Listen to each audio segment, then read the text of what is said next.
The digital এডুকেয়ারে সবাইকে স্বাগতম। আমি তোমাদের বাংলা শিক্ষক বিপুল স্যার। আজকে একটি নতুন ভিডিও নিয়ে আসলাম তোমাদের সামনে। আজকের ভিডিওটির আলোচনার বিষয় হবে 2017 মাধ্যমিকের পিওয়াইকিউ। চলো ভিডিওটা না টেনে সবাই দেখতে থাকো। চলো শুরু করা যাক। প্রথমে তোমাদের মাধ্যমিকে এমসিকিউ প্রশ্ন থাকে 17টি। প্রথম প্রশ্ন আমরা দেখে নেব।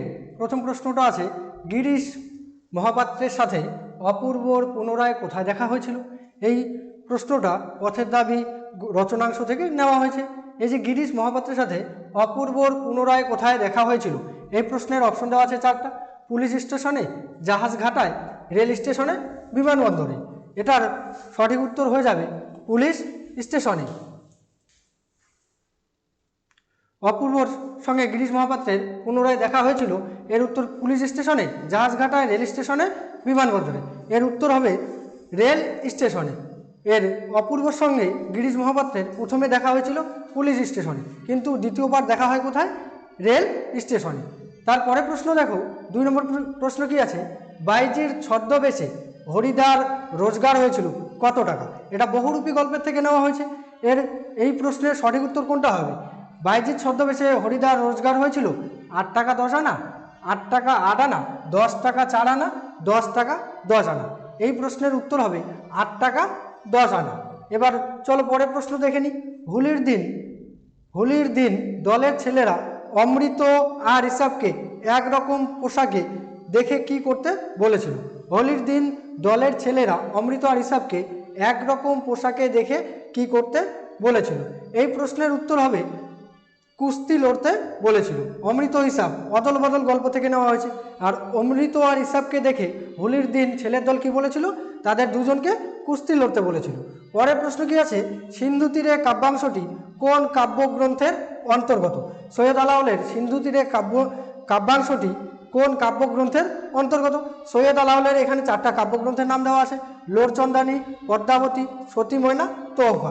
এই প্রশ্নের উত্তর হবে পদ্মাবতী। পদ্মাবতী নামক কাব্যগ্রন্থ থেকে সৈয়দ আলাওলের সিন্ধু তীরে কবিতাটা নেওয়া হয়েছে। পরের প্রশ্ন কি আছে দেখো, পরের প্রশ্ন, প্রদোষকাল ঝঞ্ঝা বাতাসে রুদ্ধশ্বাস, প্রদোষ শব্দের অর্থ কি? প্রদোষকাল ঝঞ্ঝা বাতাসে রুদ্ধশ্বাস, প্রদোষ শব্দের অর্থ কি? সন্ধ্যা, ভোর, রাত্রি, দুপুর। এই প্রশ্নের উত্তর হবে প্রদোষ শব্দের অর্থ সন্ধ্যা। এর পরের প্রশ্ন কি আছে দেখো, ইন্দ্রজিতের স্ত্রীর নাম কি ছিল? ইন্দ্রজিতের স্ত্রীর নাম, এটা বিভীষণের প্রতি ইন্দ্রজিতের স্ত্রীর নাম কি ছিল? এটা তোমাদের অভিষেক নামক কবিতা থেকে নেওয়া হয়েছে। এই প্রশ্নের উত্তর হবে ইন্দ্রজিতের স্ত্রীর নাম ইন্দিরা, সরমা, নিকোষা, প্রমীলা। ইন্দ্রজিতের স্ত্রীর নাম ছিল প্রমীলা। চলো এবার আমরা পরের পেজ দেখে নিব। পরের প্রশ্ন কি আছে, এবারে 7 নম্বর প্রশ্ন দেখো কি আছে, সৃজার যে কলমটি দিয়ে কাসকাকে আঘাত করেছিলেন তার পোশাকি নাম কি ছিল? এটা হারিয়ে যাওয়া কালি কলম থেকে নেওয়া হয়েছে। সৃজার যে কলমটি দিয়ে কাসকাকে আঘাত করেছিলেন তার পোশাকি নাম কি ছিল? রিজার্ভার, স্টাইলাস, পার্কার, পাইলার। এটা হবে স্টাইলাস, আর রিজার্ভার হবে, এটা হবে স্টাইলাস। পরের প্রশ্ন কি আছে, 8 নম্বর প্রশ্ন দেখো, নিজের হাতের কলমের আঘাতে মৃত্যু হয়েছিল যে লেখকের, তার নাম কি? এটাও হারিয়ে যাওয়া কালি কলম নামে প্রবন্ধ গ্রন্থ থেকে নেওয়া হয়েছে। এই প্রশ্নের উত্তর হবে বনফুল, পরশুরাম, তৈলক্যনাথ মুখোপাধ্যায়, শৈলজানন্দ মুখোপাধ্যায়। এই প্রশ্নের উত্তর হবে তৈলক্যনাথ মুখোপাধ্যায়। নিজের হাতের কলমের আঘাতে মৃত্যু হয়েছিল কার? তৈলক্যনাথ মুখোপাধ্যায়। পরের প্রশ্ন কি আছে দেখো, 9 নম্বর প্রশ্ন, যাদের জন্য বিজ্ঞান বিষয়ক বাংলা গ্রন্থ বা প্রবন্ধ লেখা হয়, যাদের জন্য বিজ্ঞান বিষয়ক বাংলা গ্রন্থ বা প্রবন্ধ লেখা হয় তাদের প্রথম শ্রেণীটি, তাদের দুইটি শ্রেণীতে ভাগ করা হয়েছে, একটা প্রথম শ্রেণী, একটা দ্বিতীয় শ্রেণী। প্রথম শ্রেণীটি কি? যার ইংরেজি ভাষায় দক্ষ, খ নম্বর আছে বাংলা ভাষায় দক্ষ, গ নম্বর ইংরেজি জানে না বা অতি অল্প জানে, আর ঘ নম্বর ইংরেজি জানে এবং ইংরেজি ভাষায় অল্পাধিক বিজ্ঞান পড়েছে। এর সঠিক উত্তরটি হবে ইংরেজি জানে না বা অতি অল্প জানে, প্রথম শ্রেণীতে পড়ে তারা। পরের প্রশ্ন কি আছে দেখো, ব্যাকরণ থেকে পরের প্রশ্নটা আছে, বিভক্তি শব্দের অর্থ কি? ক নম্বর বিভক্তি কখন বসে, শব্দের অর্থ নয়, বিভক্তি কখন বসে, কোথায় বসে? ক নম্বর সর্বদা শব্দের পূর্বে বসে, সর্বদা শব্দের পরে যুক্ত হয়, শব্দের পরে আলাদাভাবে বসে, শব্দের পূর্বে আলাদাভাবে বসে। এই যে বিভক্তি, এটা সঠিক উত্তর হবে সর্বদা শব্দের পরে যুক্ত হয়। আমি যদি বলি একটা শব্দ রামের, এই যে রাম শব্দটার পরে বিভক্তি যুক্ত হয়েছে, এর এটা হলো বিভক্তি। বিভক্তি তাই সবসময় খেয়াল রাখবে একটা জিনিস, বিভক্তি সবসময় শব্দের পরে বসে। এবারে পরের প্রশ্ন দেখে নিই। পরের প্রশ্ন কি আছে, 30 বছর ভিজায়ে রেখেছি দুই নয়নের জলে। 30 বছর ভিজায়ে রেখেছি দুই নয়নের জলে।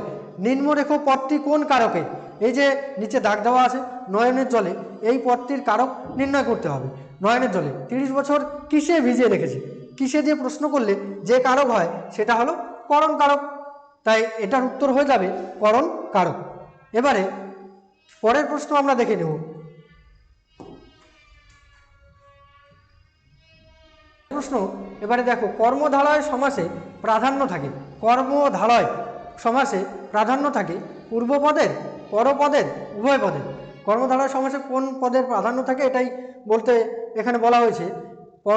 পূর্বপদের, পরপদের, উভয় পদের, ভিন্ন অর্থ সমস্ত পদের, এটা হবে কর্মধারয় সমাসে পরপদের অর্থে প্রাধান্য থাকে। কর্মধারয় সমাসে পরপদের অর্থের প্রাধান্য থাকে। পরের প্রশ্ন দেখো, ইসবের সঙ্গে কুস্তি লড়তে তো একেবারেই গড়রাজি। ইসবের সঙ্গে কুস্তি লড়তে তো একেবারেই গড়রাজি। এই যে গড়রাজি নিম্নরেখ পদটি কোন সমাসের উদাহরণ? গড়রাজি, এটাকে সব ব্যাস বাক্য করলে হবে নয় রাজি।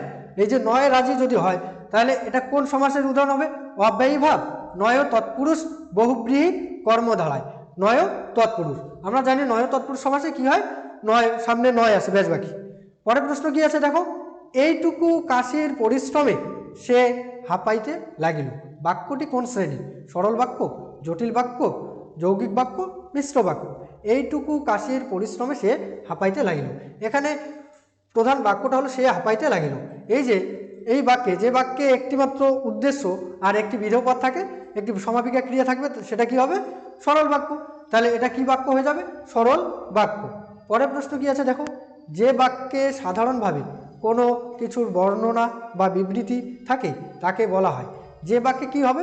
সাধারণভাবে কোনো কিছু বর্ণনা বা বিবৃতি দেওয়া থাকবে, তাকে কি বলা হবে? এটার উত্তর হবে অনুজ্ঞাসূচক বাক্য, নির্দেশক বাক্য, আবেগসূচক বাক্য, প্রশ্নবোধক বাক্য। এটা হবে নির্দেশক। কোনো কিছু বর্ণনা বা বিবৃতি দেওয়া থাকলে কোন বাক্য হয়? নির্দেশক বাক্য। পরের প্রশ্ন কি আছে এবারে দেখো, যে বাক্যে কর্ম কর্তারূপে প্রতীয়মান হয় তাকে বলে। যে বাক্যে কর্মটাই কর্তার মতো দেখাবে, কর্তার জায়গা নেবে। যেমন আমি যদি বলি শাক বাজে, শাক বাজে, শাক মানে ঘন্টা, ঘন্টা বাজে। এই যে ঘন্টাটা কোনো কর্তা নয়, শাক কর্তা নয়, কিন্তু কর্তার ভূমিকা পালন করছে, মানে নিজে নিজে বাজছে এমনটা দেখাচ্ছে। তাই বলছে যে বাক্যে কর্তা কর্মরূপে প্রতীয়মান, মানে কর্মটাই কর্তার মতো দেখাবে, সেটা কি বাচ্য হবে? কর্মবাচ্য, কর্তৃবাচ্য, ভাববাচ্য, কর্ম কর্তৃবাচ্য। এটা হয়ে যাবে ঘ নম্বরটা, কর্ম কর্তৃবাচ্য। তারপরে প্রশ্ন দেখো কি আছে, শেষ প্রশ্ন, এটাই এমসিকিউ এর। 5 দিন নদীকে দেখা হয় নাই, এটি কোন বাচ্যের উদাহরণ? কয়দিন? 5 দিন নদীকে দেখা হয় নাই, এটি কোন বাচ্যের উদাহরণ?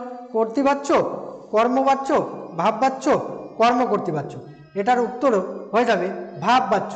ভাববাচ্য মানে যে বাচ্চে ক্রিয়াপদের অর্থের প্রাধান্য থাকে তাকে ভাববাচ্য বলা হয়। দেখো এখানে 5 দিন নদীকে দেখা হয় নাই, দেখা হয় নাই, এই যে দেখা ক্রিয়াটার উপর বেশি জোর দেওয়া হচ্ছে, তাই এটা ভাববাচ্য হয়ে যাচ্ছে।